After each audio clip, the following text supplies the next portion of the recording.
호산나 찬양대의 귀한 찬양 감사드립니다. 나폴레옹 힐이라고 하는 사람이 성공적인 인생을 산 사람들 500명을 대상으로 연구한 것이 있습니다. 그 연구에 의하면 성공한 사람들에게 있어서 공통적인 특징이 있다라고 하는데, 그 공통적인 특징이라고 하는 것은 대부분의 사람들이 다 어려움과 고통을 겪었는데, 그 어려움 가운데 있을 때 이제는 다 끝났다라고 하는 그 순간을 잘 넘어간 사람들이다라고 하는 것입니다. 우리가 신앙생활을 하게 되면 이러한 생각을 하기가 쉽습니다. 내가 이제 하나님을 믿으니까 내가 하는 모든 일들이 다 잘 될 것이다, 이렇게 생각하는 것 꼭 틀린 생각은 아닙니다. 그렇지만은 하나님을 믿는 사람들에게도 힘들고 어려운 시간이 찾아온다라고 하는 것을 알아야 됩니다. 하나님께서는 왜 우리들에게, 믿음의 사람들에게 어려운 일을 허락하시고 또 왜 힘든 시간을 허락하실까? 우리가 믿는 하나님은 전능하신 하나님인데 우리에게 닥쳐오는 어려움을 얼마든지 막아줄 수 있는 하나님이신데 왜 그렇게 하지 아니하시고 우리가 어려움 당하는 것을 그대로 내버려 두실까? 그것은 우리의 믿음이 더 성장하도록 하기 위한 것이고, 우리의 믿음이 더 성숙한 그러한 믿음이 되도록 하기 위한, 우리의 생각보다는 더 높으신, 또 우리의 생각보다는 더 깊으신 하나님의 뜻이 있는 것입니다. 믿음이 성장하는 것을 보면 어린아이가 어른이 되는 것과 비슷합니다. 어린아이를 보면은 태어나서 이제 죽을 먹게 되죠. 부드러운 음식을 먹다가 점차적으로 이제 딱딱한 음식을 먹게 됩니다. 고기도 먹게 되고 여러 가지 딱딱한 음식을 먹게 되는 것이죠. 그리고 또한 아이들 같은 경우에 어린 시절에는 부모님의 큰 사랑을 받으면서 늘 원하는 것을 부모님이 다 해줍니다. 늘 오냐 오냐 하면서 성장하게 되죠. 그러다가 이 아이가 때가 되어서 초등학교에 들어가게 되면서부터 경쟁사회 속에 들어가게 됩니다. 그래서 생각지도 못하게 왕따를 당하기도 하고 또 같은 반 친구들에게 상처를 경험하기도 하고 거절감을 경험하기도 합니다.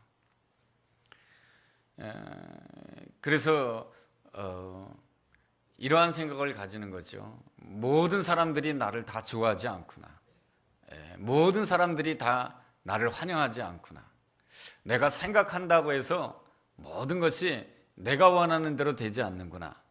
이러한 생각을 하게 되면서 이 어린아이는 어른이 되어가는 것입니다. 이게 어른이 되어가면서 생각이 달라지는 것이죠. 늘 나만을 생각했던 어린아이가 이제는 다른 사람도 생각하게 되고 다른 사람의 입장을 생각하면서 이제 배려하는 사람이 됩니다.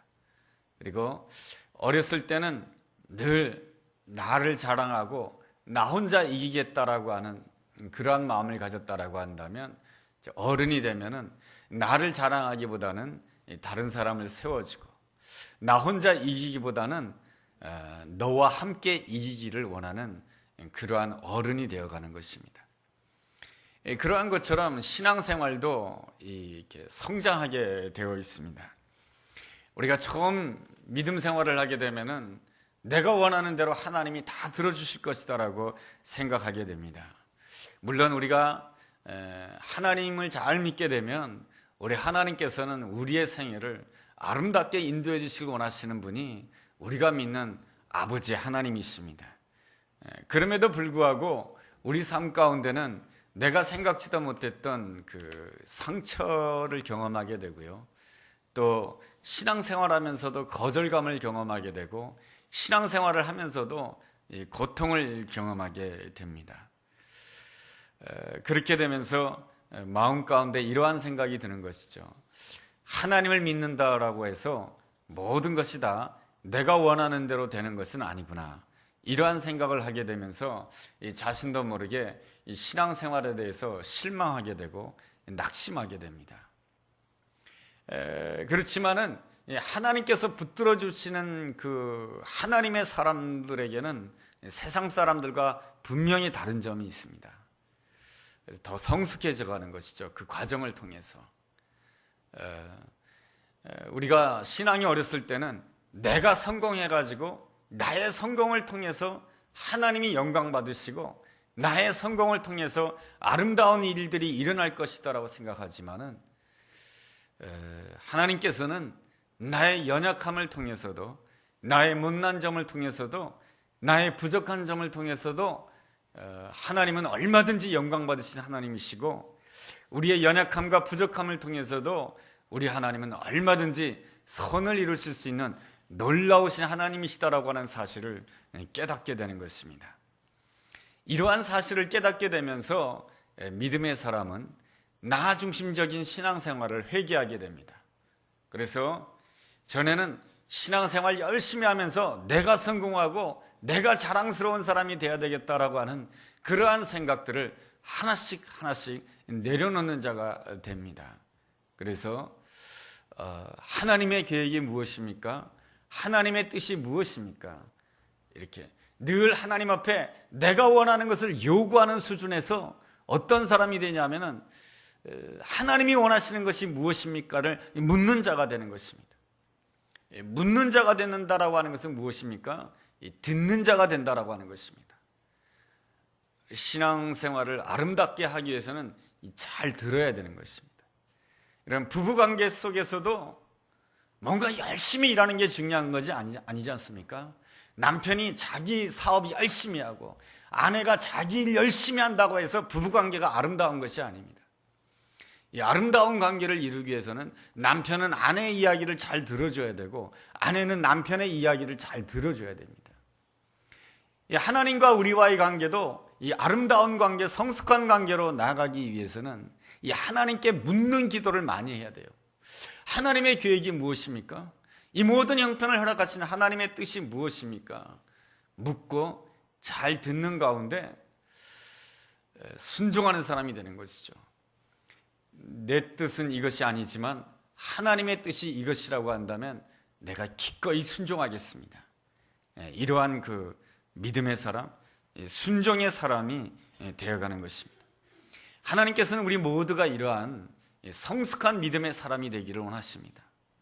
왜 하나님께서는 우리로 하여금 이렇게 성숙한 믿음을 소유하기를 원하시냐 하면은 하나님께서 우리에게 작정하신 바는 우리 모두가 이 축복의 통로가 되기를 원하시기 때문에 그렇습니다.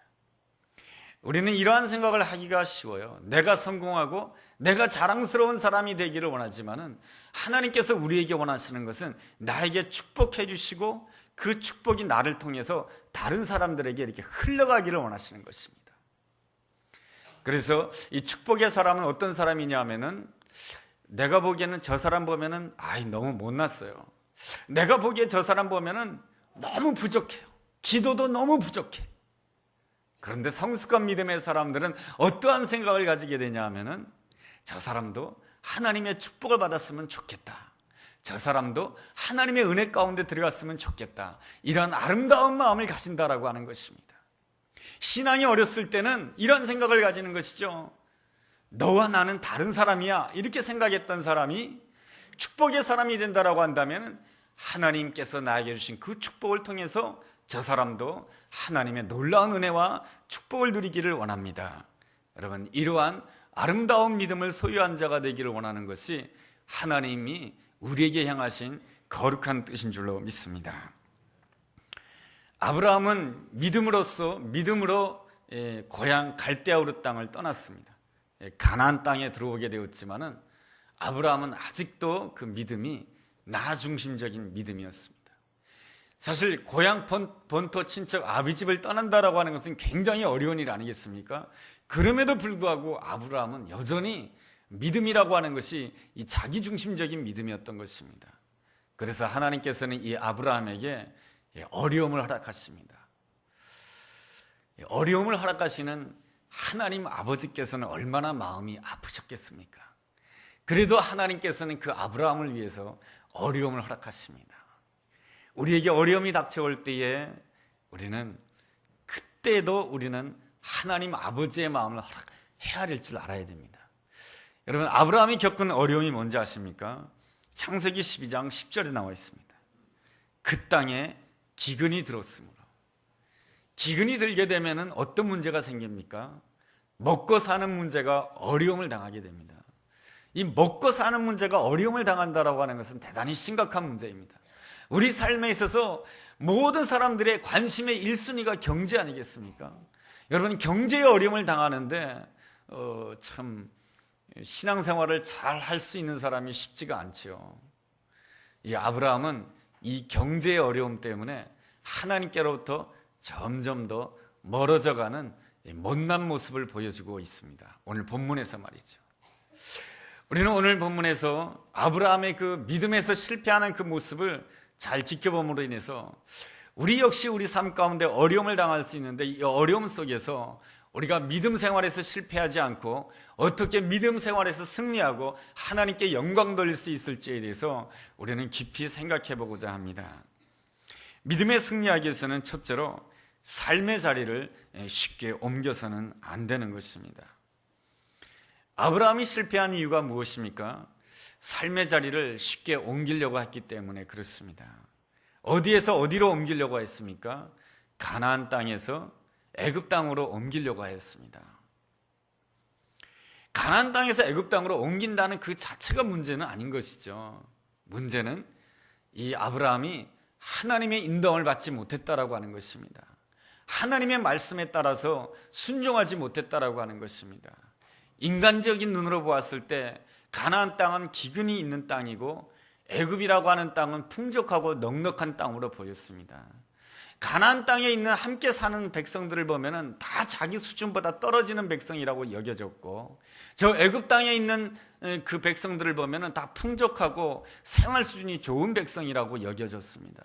그래서 내가 함께 살아갈 백성들은 이 가나안 백성들이 아니고, 내가 함께 살아갈 백성들은 저 애굽 땅에 있는 애굽 사람들이라는 그러한 생각이 들어서 이 아브라함은 가나안 땅에서 애굽 땅으로 옮겨가게 됩니다. 당시의 세계의 중심은 어디였겠습니까? 애굽이 중심이었습니다. 애굽은 경제면에 있어서 문화면에 있어서 모든 것의 중심이었습니다. 그렇다고 한다면, 인간적으로 생각한다라고 한다면 이 가나안 땅에서 애굽 땅으로 옮겨간다라고 하는 것은 올라간다라고 말해야 되지 않겠습니까? 여러분, 대한민국의 중심은 어디겠습니까? 서울 아니겠습니까? 그래서 지방의 어떠한 도시에 살다가도 서울에 오게 되면 뭐라고 이야기합니까? 우리 이제 서울 올라가게 되었다, 이렇게 말하지 않습니까? 그렇다고 한다면은 이 가나안 땅에서 애굽 땅으로 옮긴다라고 한다면은 애굽 땅으로 올라간다라고 말해야 될 텐데, 성경의 관점은 그렇지 않습니다. 성경의 관점은 내려간다라고 말합니다. 여러분, 10절을 보면 이러한 말씀이 기록되어 있죠. 그 땅에 기근이 들었으므로 아브라함이 애굽에 거류하려고 그리로 내려갔다. 하나님의 인도함 따라서, 하나님의 말씀에 따라서 움직이지 않으면 그 인생은 어디를 가든지, 아무리 좋은 땅 가고 아무리 넉넉한 땅 가고 아무리 풍족한 땅으로 간다 할지라도 그 인생은 언제든지 내려갈 수밖에 없는 인생이 된다라고 하는 것입니다. 이것이 바로 성경의 관점이며 하나님의 관점이다라고 하는 것입니다. 요나서를 읽어보면 요나의 이야기가 나오죠. 하나님께서는 요나로 하여금 니느웨 성으로 가라고 했습니다. 근데 요나가 니느웨 가기가 싫었어요. 왜냐하면 니느웨 백성들은 보기가 싫었거든요. 그래서 요나는 니느웨로 가지 않고 다시스로 가게 됩니다. 다시스가 자기 눈에 보기에는 더 좋아 보였습니다. 그렇지만 자기 뜻대로 가는 그 모든 인생길은 내려가는 인생이 될 수밖에 없었습니다. 이 요나가 그 다시스로 가는 도중에 무엇을 만나게 됩니까? 풍랑을 만나게 됩니다. 풍랑 가운데 내려가는 존재가 되고, 어디까지 내려가는 존재가 되냐면은 물고기 뱃속까지 내려가는 존재가 되는 것입니다. 하나님의 인도함을 받지 못한다라고 한다면 아무리 과거에 하나님을 믿었다 할지라도 그 사람은 축복의 통로가 될 수가 없고 그 사람은 재앙의 통로가 될 수밖에 없는 것입니다. 하나님을 떠나게 되면, 하나님의 인도함을 받지 못한다라고 한다면 그는 어디를 가든지 내려가는 인생이 되고, 그는 어디를 가든지 풍랑을 만나게 될 것이며, 어디를 가든지 갇혀지는 그러한 존재가 된다라고 하는 것입니다. 그렇다 할지라도 요나가 그 물고기 뱃속에서 회개하고 하나님 앞에 부르짖었을 때에 하나님께서는 그 인생 가운데 개입해 주셨습니다. 하나님은 좋으신 하나님이십니다. 우리가 못나고 생각이 짧아서 부족하고 넘어진다 할지라도 그 넘어진 자리에서 눈을 들어서 하나님을 바라본다라고 한다면 하나님께서는 그 순간부터 우리의 인생으로 하여금 올라가도록 역사해 준 줄로 믿습니다. 어떻게 올라가도록 역사해 주시냐면 독수리 날개치며 올라감같이 하나님께서 역사해 주신다라고 이사야서 40장 31절에서 말씀해 주고 있습니다.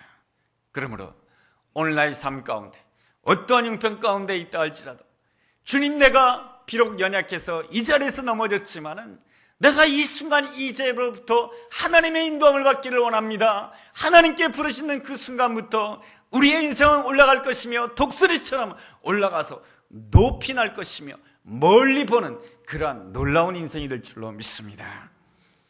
둘째로, 믿음에서 승리하기 위해서는 두려움에서 이길 줄 알아야 되는 것입니다. 하나님께서는 두려워하는 자와는 함께하기를 원하지 아니하십니다. 하나님이 허락하신 그 삶의 자리를 떠나게 되면 자신도 모르게 두려움에 빠지게 됩니다. 하나님 없는 인생은 언제나 두려운 것입니다. 이 두려움이 들어오게 되면 자기 자신도 모르게 아무도 나를 돕지 않을 것이다라는 그러한 생각을 가지게 됩니다. 그래서 내 옆에 있는 사람과 자꾸만 분리의 관계가 되는 것이죠. 내 옆에 있는 사람과 떨어지는 관계가 되고, 그리고 또한 자기 앞에 있는 모든 상황에 대해서 자꾸만 나쁜 것을 상상하게 됩니다. 최악의 상황을 상상하게 됩니다. 아무리 힘들고 어려운 상황 가운데 있다 할지라도 꿈을 꾸게 되고 환상을 보게 되고, 야, 하나님이 나와 함께 하시기 때문에 좋은 일이 일어날 거야, 이러한 생각을 하게 되면 하나님의 은혜 가운데 넉넉하게 승리할 수가 있는데, 그러지 못하고 안 될 거야, 넘어질 거야, 실패할 거야, 절대로 안 될 거야, 너도 안 될 것이고 나도 안 될 것이야, 이러한 생각을 가지게 되면 그러한 최악의 상황이 나에게 닥쳐오게 된다라고 하는 것입니다. 여러분, 아브라함이 그랬습니다. 하나님을 떠나게 되면서부터 이 아브라함이 자신도 모르게 마음 가운데 두려움이 찾아오게 됩니다. 두려움이 찾아오게 되자 아무도 나를 도와주지 않을 것이다라고 하는 생각이 되고, 내 문제는 나만이 책임질 수 있다라고 하는 생각을 가지게 됩니다. 내 문제는 나만이 책임질 수 있다, 좋은 생각 같지만은 어느 누구가 자기 인생을 확실하게 책임질 수가 있겠습니까? 아브라함은 애굽 땅에 들어가자마자 두려움에 빠지게 되고, 그는 어떠한 생각을 하게 되냐면은 이러한 생각을 하게 됩니다. 13절에 보면 이러한 말씀이 있습니다. 원하건대 그대는 나의 누이라 하라. 그러면 내가 그대로 말미암아 안전하고 내 목숨이 그대로 말미암아 보존하게 되리라. 두려움에 빠지게 되면은 누구만 생각하게 되냐면 나만 생각하게 됩니다. 두려움에 빠지게 되면 내 입술에서는 원망이 나오게 되고, 내 입술에서는 어떤 말만 나오게 되냐면 나만 생각하는 말만 하게 되고, 나만 생각하는 말만 하게 됨으로 인해서 어떤 사람이 되냐면 내 옆에 있는 사람에게 깊은 상처를 주는 그러한 사람이 됩니다. 여러분, 두려움이 찾아올 때는 일단 판단을 내리지 말아야 되고요, 두려움이 찾아오게 될 때는 일단은 말을 하지 말아야 돼요. 두려움이 찾아오게 될 때는 즉각적으로 하나님 앞에 엎드릴 줄 알아야 되는 것입니다. 여러분, 두려움이 찾아왔다라고 하는 것은 무엇입니까? 내 마음이 지금 흥분이 되었다라고 하는 거예요. 염려가 찾아왔다라고 하는 것은 뭡니까? 내 마음이 이미 흥분이 되었다라고 하는 것입니다. 내 마음이 흥분이 되면 말이죠, 올바른 판단과 결정을 내릴 수가 없어요. 여러분, 사람의 마음 가운데 흥분이 찾아오고 이 두려움이 찾아오고 그런 것이 찾아오면 이런 거랑 똑같아요. 청소년들이 게임을 하지 않습니까? 그래가지고 그 게임을 하는데 게임에 막 집중을 하게 되면 그 청소년들의 그 마음이 팡팡팡팡 뛰어요. 마음이. 그렇게 뛸 정도로 우리 마음 가운데 두려움이 찾아오게 되면 마음이 그렇게 뛰는 것이죠.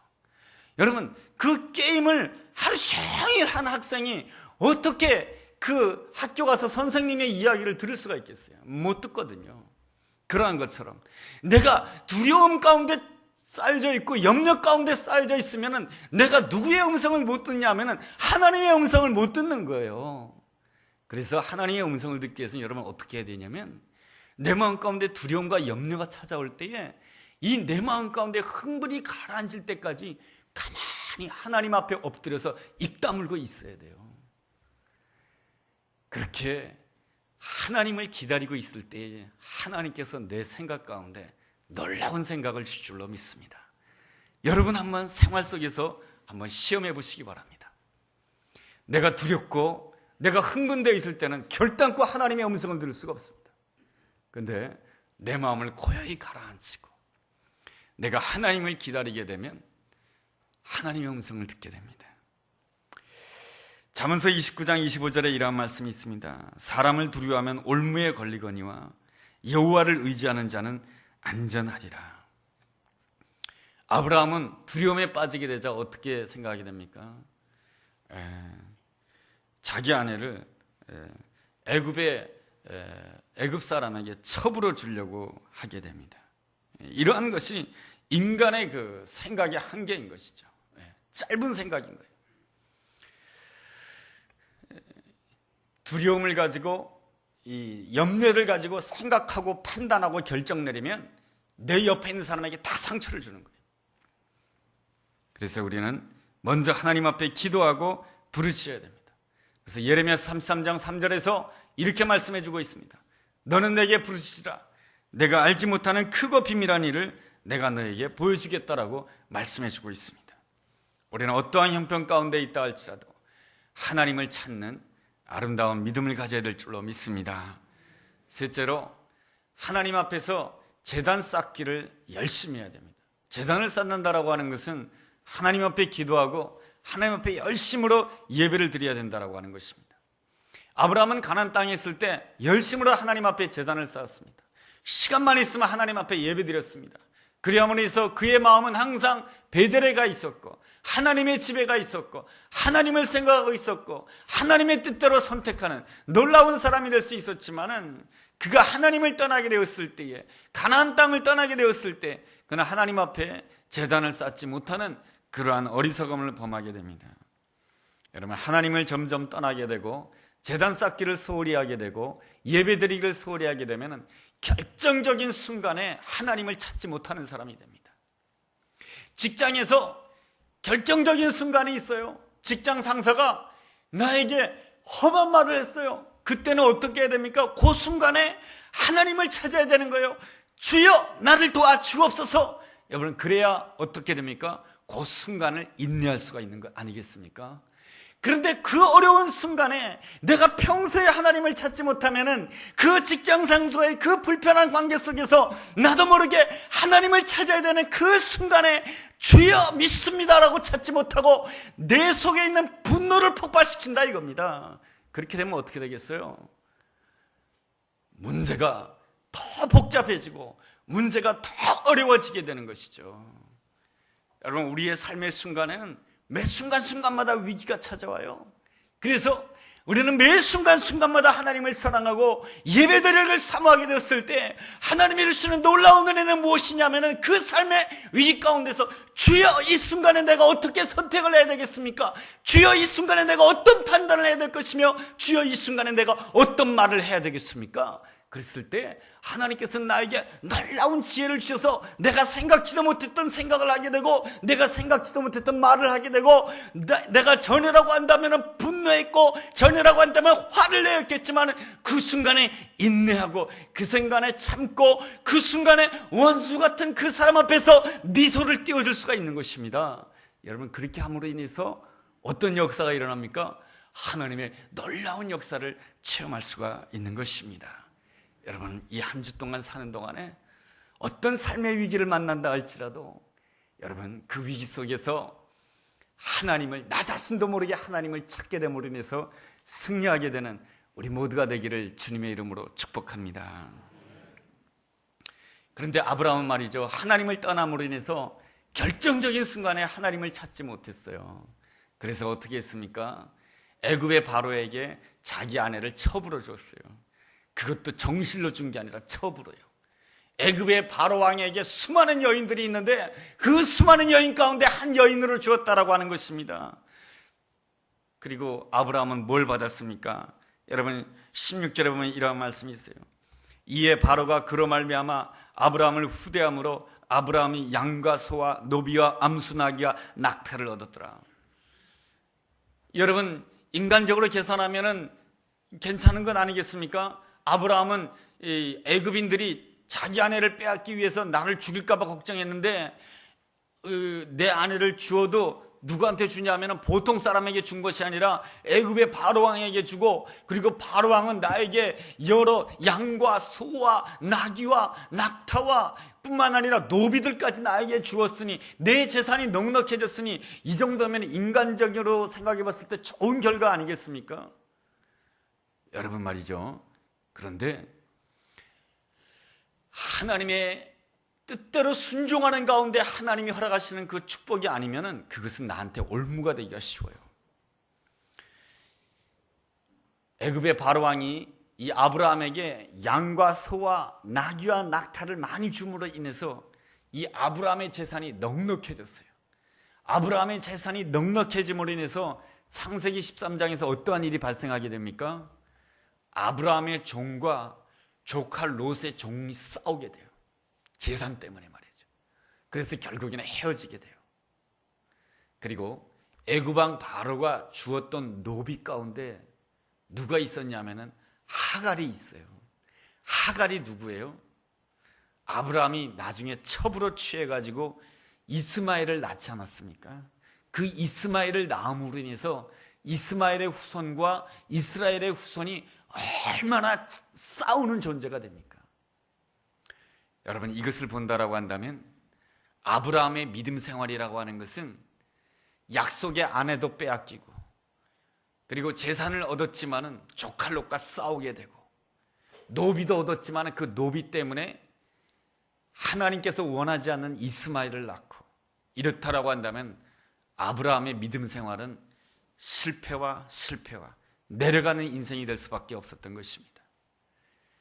그럼에도 불구하고 우리 하나님께서는 이 아브라함의 인생에 개입을 해 주십니다. 우리가 섬기는 하나님은 어떠한 하나님이신가? 나에게 한번 선한 일을 시작하시면 기분 나쁘다고 해서 나를 포기하시는 하나님이 아니시고, 하나님께서 나에게 한번 선한 일을 행하시면 나의 삶 가운데 선이 이루어질 때까지 결단코 나를 떠나지 아니하시고 나와 함께 해주시며 나를 고쳐주시고 나를 회복시켜 주시는 그러한 좋으신 하나님이신 줄로 믿습니다. 그러므로 여러분 하나님 앞에 설 때마다 너무 완벽하려고 하지 마세요. 너무 잘난 모습 보이려고 하지 마세요. 우리 하나님께서는 내 연약한 모습 그대로 나오고 정직한 모습을 기뻐하신답니다. 오늘 내가 실패했다 할지라도, 오늘 내가 못난 모습을 가진다 할지라도 하나님 앞에 정직하게 가지고 나온다라고 한다면 하나님께서는 나의 못난 모습, 나의 부족한 모습을 통해서도 얼마든지 선을 이루시는 놀라우신 하나님이신 줄로 믿습니다. 하나님께서는 이 아브라함이 실패했지만은 하나님께서는 그 실패를 놔두기를 원하지 아니하시고 이 실패에 개입하시기를 원하시는 하나님이셨던 것입니다. 그래서 하나님께서는 17절 말씀에 보니까 이러한 말씀이 있습니다. 여호와께서 아브라함의 아내 사레의 일로 바로와 그 집에 큰 재앙을 내리신지라. 하나님께서는 큰 재앙을 내림으로 인하여서 그 바로가 알게 됩니다. 이 사라는 아브라함의 아내라고 하는 것을 알게 돼요. 그래가지고 이 바로가 아브라함을 향해서 막 야단을 칩니다. 18절에 하반절에 보면 이러한 말씀이 있죠. 내가 어찌하여 나에게 이렇게 행하였느냐? 내가 어찌하여 그를 내 아내라고 내게 말하지 아니하였느냐? 내가 어찌 그를 누이라 하여 내가 그를 데려다가 그 여인을 나의 아내로 삼게 하였느냐? 아브라함은 그 애굽의 바로왕 앞에서 아무 할 말이 없었던 것입니다. 아브라함이 기도의 자리를 떠나고 하나님을 예배하는 그 자리를 떠나게 되었을 때 아브라함은 축복의 통로가 되는 것이 아니고 재앙의 통로가 될 수밖에 없고 세상 사람들에게 수치와 부끄러움을 당할 수밖에 없는 것입니다. 우리에게 어려움이 닥칠수록 우리가 무엇을 해야 됩니까? 더 하나님께 가까이 나가야 될 줄로 믿습니다. 우리가 하나님께 더 가까이 나가고자 할 때에 하나님께서 우리를 얼마든지 지켜주시고 회복시켜 줄 줄로 믿습니다. 어느 중소기업 사장님의 이야기입니다. 이분은 이랜드의 박성수 회장님을 굉장히 존경한다라고 합니다. 존경하는 이유는 기독교인으로서 기업을 경영할 때 아주 투명하게 경영하고 정직하게 경영한다고 하는 점이 너무 존경스럽다라고 하는 것이죠. 그런데 더 존경스러울 만한 것이 있다라고 하는 것입니다. 그게 뭐냐면 이 이랜드도 굉장히 어려울 때가 있었는데 회사에 위기가 올 때가 있었는데 저 정도가 됐으면 저 사람은 이제 더 이상 하나님을 믿지 않고 신앙생활에서 떠날 것이다라고 생각했다는 것입니다. 그런데 그 박성수 회장이 보여주는 그 모습이라고 하는 것은 그 어려움 속에서 더 하나님을 찾고 더 기도하고 더 하나님의 일에 열심히 하더라고 하는 것입니다. 그러한 모습을 보면서 그 중소기업 사장님은 이렇게 고백을 하게 되었습니다.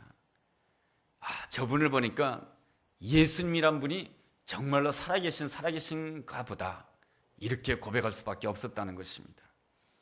우리는 나의 성공을 통해서 하나님이 영광 받으실 거라고 생각하지만은 우리 하나님께서는 나의 실패, 나의 연약함, 나의 부족함을 통해서도 하나님께서는 얼마든지 영광을 받으시는 하나님이신 것입니다.